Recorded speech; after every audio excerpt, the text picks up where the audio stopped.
Science উন্নত হলেও ঈশ্বর প্রদত্ত ন্যাচারাল কিছু জিনিস এখনো পর্যন্ত তারা ইনভেন্ট করতে অক্ষম। তারা সেখানে ফেল করেছে, like human organ, eye, kidney, liver etcetera etcetera, like as hair. এই যে হেয়ার দেখছো, এটা ন্যাচারালি মানুষের কাছ থেকে নিয়ে মানুষের মধ্যে বসানো হয়।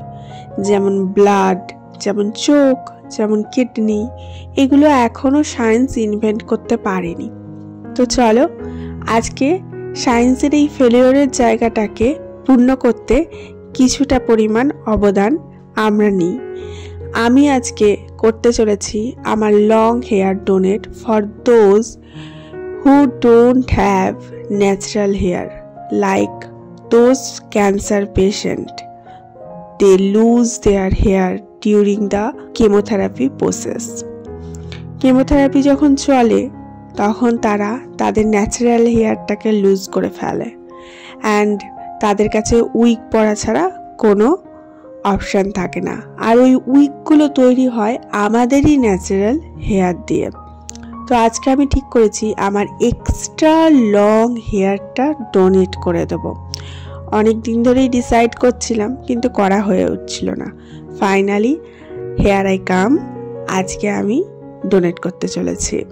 Hello everyone, this is Ivy, welcome back to my channel ইসেস ডায়েরিজের একটা নতুন সন্ধ্যায় তোমাদেরকে ওয়ার্ম ওয়েলকাম জানাই। ডোনেট করতে চাইলেই সবাই কিন্তু ডোনেট করতে পারবে না, কারণ ডোনেট করার জন্য চুলের কিছু ক্রাইটেরিয়া আছে এবং তার কোয়ালিটি আর কোয়ান্টিটির একটা গাইডলাইন্স আছে। সেই সমস্ত কিছু এই ভিডিও দিয়ে আমি তোমাদেরকে জানাবো। দুটো অর্গানাইজেশন আছে, ট্রাস্টেড অর্গানাইজেশন আছে। অর্গানাইজেশন তো অনেক আছে, কিন্তু দুটো ট্রাস্টেড অর্গানাইজেশন আছে। একটা হচ্ছে চেন্নাই, একটা হচ্ছে মুম্বাই। অ্যান্ড তার ফুল ডিটেলস তোমরা দেখতে পাবে ভিডিওর শেষে, যেখানে আমি আমার চুলটা পোস্ট করছি। তো দুটোর সাথেই কথা বলা হয়েছিল এবং তার মধ্যে থেকে একটা অর্গানাইজেশন চুজ করে নিই পোস্ট করার জন্য। এই দেখো কতটুকু চুল ওঠে আমার, আর আমার চুলের কোয়ালিটি ভীষণ ভালো। আমার চুলের মধ্যে কোনো রকম কেমিক্যাল আমি ইউজ করিনি, না কোনো কালার করি, না কোনো ডাই করি, সমস্ত অর্গ্যানিক জিনিস ইউজ করি। দ্যাটস ওয়াই আমার চুলটা এলিজিবল ডোনেট করার জন্যে। যদি তোমার চুলের মধ্যে বিভিন্ন রকম কালার, বিভিন্ন রকম কেমিক্যাল প্রোডাক্ট ইউজ করা থাকে, like keratin, straightening etcetera etcetera, in that case তোমার চুলটা অ্যাকসেপ্টেবল হবে না। কোনো রকম কেমিক্যাল ইউজ করা থাকলে সেই চুলটা অ্যাকসেপ্টেবল হয় না উইকের জন্য। তো আমার চুলে কোনো রকম কেমিক্যাল প্রোডাক্ট নেই, তার জন্য এলিজিবল। নেক্সট হচ্ছে তোমার চুলের লেন্থ 10 ইঞ্চির থেকে বেশি হতে হবে। তো আমি ডিসাইড করেছিলাম যতটা পসিবল ততটা ডোনেট করব। তো তার জন্যে আমি প্রথমে দুদিকে চুলটা ভালোভাবে আঁচড়ে নিয়েছি, অ্যান্ড দেন দুদিকে বেনি করে নেব, যাতে চুলটা ম্যানেজেবল হয় ডোনেট করার জন্য, মানে পোস্ট করার জন্য ম্যানেজেবল হয়ে যায়।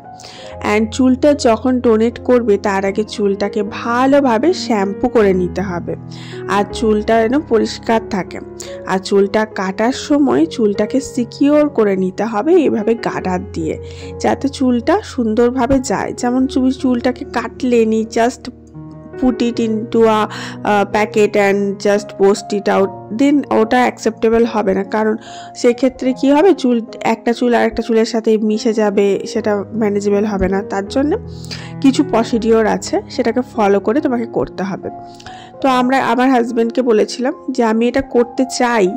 এই জার্নিতে এটা একটা বিশাল বড় ডিসিশন, কারণ এক্সট্রা লং হেয়ার আজকালকার দিনে দেখা যায় না। This is so much rare, তাই না? অ্যান্ড এটা কাটবার পর আমাকে অনেকগুলো প্রবলেমের ফেস করতে হবে, কারণ আমার শ্বশুরবাড়ি থেকে আমার শাশুড়ি, আমার মা কেউই চায় না যে আমি চুল কাটি। তো হাজব্যান্ডের সাপোর্টটা খুব দরকার। তো আমার হাজব্যান্ড হচ্ছে এমন একজন যে আমার সমস্ত কিছুতে আমার পাশে দাঁড়িয়ে থাকে, আমার সমস্ত ডিসিশনে। আমি যে ডিসিশনটা নিই সেটাতে সাপোর্ট 100% করে। তো ও বললো ঠিক আছে, তুমি যখন করতে চাও তো গো অ্যাহেড করো। তো যাই হোক, এখানে আমি চুল দুটো বেনিনি করে নিয়েছি যাতে ম্যানেজেবল হয়। অ্যান্ড দেন হাজব্যান্ড এখানে স্কেল নিয়ে এসে মাপছে। আমাদের কাছে বড় টেপটা ছিল না, ওটা একজন নিয়ে গেছিলো।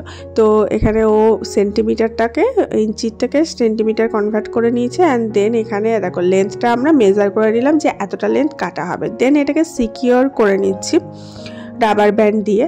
দুটো রাবার ব্যান্ড বাঁধবো যেখান পর্যন্ত লাগবে, আর তার ওপরে একটা লাগাবো যে মিডিল থেকে যাতে কাটা হয়, যাতে সুবিধা হয় কাটতে আর কি, সমান হয় কাটাটা। অ্যান্ড আমি চেয়েছিলাম যে as much as I can donate. তো আমি 10 ইঞ্চির অনেক বেশি, মানে 12 ইঞ্চিরও অনেকটা বেশি পরিমাণ ডোনেট করেছি। নিচে যেটা দেখতে পাচ্ছ বেনুনি করার পরে নিচে যেটুকু অংশ ঢুকছে সেইটুকুতেই কিন্তু আমার 10 ইঞ্চি হয়ে গেছে। তারপরে আমি এতটা এক্সট্রা ডোনেট করেছি যাতে কোনোভাবেই এটা মানে অ্যাকসেপ্টেবল না হয় বা রিজেক্ট হয়ে যায়, এই জিনিসটা যাতে না হয়। তো দেখো ফাইনালি একটা লেন্থ হাজব্যান্ড কেটে দিল, আর একটা লেন্থও হাজব্যান্ডকে দিয়ে কাটাবো। তো এগুলো সিকিওর করা এই জন্যই যাতে এই কাটার পরে জিনিসটা খুলে না যায়, সুন্দর থাকে, তার জন্যই কাটার দিয়ে সিকিওর করা। এবার এটাকে পোস্ট করা হবে, আর এটা যখন করবে তখন হাতগুলো যেন স্যানিটাইজ থাকে আর চুলটা যেন খুব পরিষ্কার থাকে। তো দেখেছো finally I done it, I have done it. আমি কেটে ফেলেছি, ঠিক আছে। এটা অনেক বড় ডিসিশন ছিল, অনেক দিন ধরে আমাকে অনেক কমেন্ট আসছিল। ঘটনার শুরুটা হয়েছিল 1 বছর আগে, যখন আমার শাশুড়ি চুল কেটেছিল। তখন আমি পার্লারে গেছিলাম শাশুড়িকে চুল কাটাতে। অ্যান্ড দেন চুলটা ওরা নিয়ে নিতে চেয়েছিল। তো আমি বললাম কী করবে, বললো আমরা উইক করবো, দেন আমাদের স্টুডেন্টরা প্র্যাকটিস করবে। তো তখন আমি সার্চ করে জানতে পারি যে আমার তখন একটা কিউরি ছিল যে কি করা যায় চুলটা। তখন সার্চ করে জানতে পারি যে এটা ডোনেট করা যায়। তখন আমার শাশুড়ির চুলটা আমি ডোনেট করেছিলাম। শাশুড়িরও ঠিক এত বড় চুল ছিল এবং এতটাই কেটে দিয়েছিল, শাশুড়ি আরও কেটে দিয়েছিল একদম কাঁধ অবধি। তো তখন যেহেতু শাশুড়ির চুল ডোনেট করেছিলাম, তখন থেকে আমাকে অনেকজন কমেন্ট করে যে তুমি কবে তোমার চুলটা ডোনেট করবে। তো আমার চুলটা ডোনেট করার পিছনে শুধু আমার ডিসিশন থাকলে তো হবে না, এটার পিছনে অনেকজনের ডিসিশন রয়েছে। যেমন আমার হাজব্যান্ড রয়েছে, আমার শাশুড়ি মা রয়েছে, আমার মা রয়েছে। তো চুলটা কাটার পর যখন আমি আমার মাকে ফোন করি, আমার মা ভীষণ আপসেট, আমার শাশুড়ি দেখেছে ভীষণ আপসেট, আমার শ্বশুর ভীষণ আপসেট, তারা সবাই খুব আপসেট হয়ে যায়। ওই যে বলছি পৃথিবীতে একটা লোক আছে যে আমার সমস্ত ডিসিশনকে 100% হাসি মুখে সম্মান করে, যেটা হচ্ছে আমার বর। আর আমার বর পাশে আছে বলেই আমি যে কোনো কাজ খুব ভালোভাবে করতে পারি আর হাসি মুখে ভালোভাবে করতে পারি। যাই হোক ফাইনালি এগুলো কাটা হয়ে গেল। এবার এগুলো প্যাকিং করার পালা। প্যাকিং করার ক্ষেত্রে তোমার একটা নিউজ পেপারের মধ্যে কাটা চুলগুলো সুন্দরভাবে সিকিওরভাবে র্যাপ করতে হবে। দেন জিপলক পেপারে ঢোকাতে হবে। দেন তোমার একটা ফোল্ডারের মধ্যে ঢুকিয়ে সেটাকে ভালোভাবে স্যালোটেপ দিয়ে সিকিওর করে অ্যাড্রেস লিখে পোস্ট করতে হবে। প্রসিডিওরটা দেখাচ্ছি একটু বাদে। আমি এখন কিছু শট নিচ্ছিলাম রিলস বানাবার জন্যে আর ফটোজ কালেক্ট করার জন্যে।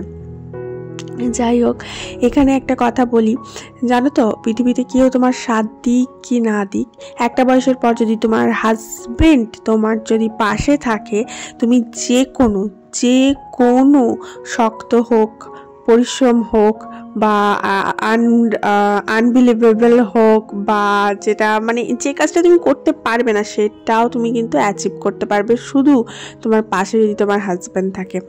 একটা ছেলের ওঠার জন্যে বা একটা ছেলের কোনো কিছু অ্যাচিভ করার জন্যে পেছনে যদি একটা মেয়ে দাঁড়িয়ে থাকে, তাহলে একটা মেয়েরও পেছনে তার হাজব্যান্ড দাঁড়িয়ে থাকে তাকে কিছু অ্যাচিভ করার জন্য। আজকে আমার বর যদি আমার পাশে না থাকতো, আমি একটা এত বড় চ্যানেল কখনোই গ্রো করতে পারতাম না, দাঁড় করাতে পারতাম না, বা আমার লাইফে নেওয়া ডিসিশনগুলোতে আমি খাড়া উতরতে কিন্তু পারতাম না। যাই হোক, এটা কিন্তু অনেক বড় ডিসিশন। আজকালকার দিনে এত বড় চুল দেখা যায় না। এই চুলটাকে মেনটেন করেছি, চুলটাকে বড় করেছি অনেক কষ্টে, অ্যান্ড এই চুলটা কেটে দেওয়া কিন্তু অনেক বড় ডিসিশন। অ্যান্ড এটাতে একটু খারাপ লাগা আছে, খারাপ লাগা থাকলেও আমার হাজব্যান্ড সবসময় আমাকে সাপোর্ট করে, বলে যে চিন্তা করো না, আবার বড় হয়ে যাবে।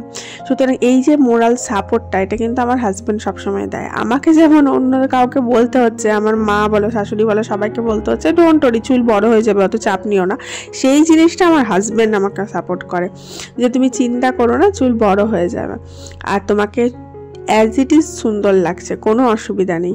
চুল কাটলেও তোমাকে আগের মতোই সুন্দর লাগছে, চুল থাকলেও তোমাকে কিন্তু আগের মতোই সুন্দর লাগছে। এই যে কথাগুলো, এই যদি একজন হাজব্যান্ড তার ওয়াইফকে বলে, ওটা সেই ওয়াইফের অন্য আর কোনো কিছুর প্রয়োজন নেই, বা অন্য কারোর কথা শুনবার কিন্তু প্রয়োজন নেই। যাই হোক, চুলটা দেখেছো কতটা শর্ট হয়ে গেছে, একদম পিঠ অবধি চলে এসছে। এরপরে আমার হাজব্যান্ড বলছিল যাও পার্লারে গিয়ে একটু ভালো করে সেভ করে এসো। আমি বললাম আর আমি কাঁচি ঠেকাবো না, যা একবার ঠিকে গেছে, যা কেটে গেছে। এরপরে এটা গ্রোথ হোক, বড় হোক, তারপরে কোথাও ট্যুরে যদি যাবার থাকে বা কোথাও ঘুরতে যাবার থাকে, তখন আমি শেপ টেপ করিয়ে আসবো। এখন আর আমি কিছু করাবো না, কারণ এটাই আমার পলিসি আর কি, আমি সাধারণত করি না। আর এরপরে ধরো আমি একটা ক্লিপ লাগিয়ে নিচ্ছি, তো দেখো চুলটা কীরকম লাগছে দেখতে। এমনিতে ভালোই লাগছে, খারাপ লাগছে না। তবে হ্যাঁ, চুলটা যেটা এক্সট্রা লং হেয়ার যেটা দেখা যাচ্ছিল না, মানে যেটা কেটে দেওয়ার পর আমার মনে হচ্ছে বাবা অনেকটা ছোট হয়ে গেছে, কিন্তু খারাপ লাগছে না। যাই হোক, একটা সময় বড় হয়েই যাবে। তো ফাইনালি এটা হয়ে গেল। চলো এবার প্যাকিং করাটা তোমাদের সাথে শেয়ার করি। আশা করছি এই যে দেখো এতটা ছোট হয়ে গেছে, একদম কি বলবো। যাই হোক, এরপরে আমি একটা নিউজ পেপার নিয়েছি, যেমন তোমাদের বললাম। এইগুলো না ইনস্ট্রাকশনগুলো ওরা দিয়ে দিয়েছিল, ওদের এজেন্ট ফোন করেছিল, তো ওদের কথা অনুযায়ী করেছি। তো নিউজ পেপারে ভালোভাবে এইভাবে এরকম করে প্যাকিং করে নিয়েছি জিনিসটাকে। অ্যান্ড দেন এই যে দেখো অ্যাড্রেস লিখেছি, নিচের অ্যাড্রেসটা আমার লেখা আছে, সেটা বন্ধ করে রেখেছি যাতে কেউ না দেখতে পায়। অ্যান্ড দেন এটা একটা ভালো প্লাস্টিকে এরকম করে এটাকে র্যাপ করে দিয়েছি, একদম হাওয়াটা বার করে, আর স্যালোটেপ দিয়ে পুরো সিকিউর করেছি জিনিসটাকে, যাতে কোনোভাবে এটাকে নষ্ট না হয়। অ্যান্ড দেন যে অ্যাড্রেসে পোস্ট করছি খামে, ওই অ্যাড্রেসের মধ্যে অ্যাড্রেস লিখে এটা পোস্ট করতে হবে। অ্যান্ড এটা এইভাবে করে এইভাবে এর মধ্যে এবার ঢুকিয়ে নিলাম। অ্যান্ড এরপরে খামের মধ্যে ঢুকিয়ে নেব। আর খামের মধ্যে ঢোকাবার পরেও না স্যালুটেপ লাগিয়ে দেবে দুদিকেই ভালোভাবে, যাতে জিনিসটা একদম সিকিউর হয়ে যায়, কোনো দিক থেকে বেরিয়ে যেতে না পারে হট করে। আর তারপরে এটাকে পোস্ট করে দিতে হবে, স্পিড পোস্ট করে দিয়েছি। এই সমস্ত কাজগুলো আমার করা হয়ে গেছে। আমার ভিডিওটা এডিট করা হচ্ছিল না দুদিন ধরে, তো এটা 2 দিন আগের ভিডিও, তারপরে আমি তোমাদেরকে দেখাচ্ছি। যাই হোক, ভিডিওটা ভালো লাগলে কিন্তু অবশ্যই একটা লাইক করে ভিডিওটা শেয়ার করে দিও। As much as you can please share this video to your friends, family member, anyone you can, because this is so much informative video. And এটা একটা জনস্বার্থে প্রচারিত খুব ভালো কাজ, সোশ্যাল কাজ, যেটা কিন্তু যে কেউ করতে পারে। তবে হ্যাঁ, লেন্থ, কোয়ালিটি এগুলো দেখে করতে হবে। তো তোমাদের সকলের কাছে রিকোয়েস্ট, প্লিজ যতটা পারবে প্লিজ ভিডিওটা একটু শেয়ার করো, যাতে আমার দেখে আরও কেউ এরকম ইন্সপায়ার হয় এবং এটা করে। কারণ তাদের কষ্টটা কিন্তু অনেক, যাদের চুল নেই। চুল এমন একটা জিনিস মানুষের সৌন্দর্য তো বৃদ্ধি করতে বা হ্রাস করতে কিন্তু সাহায্য করে।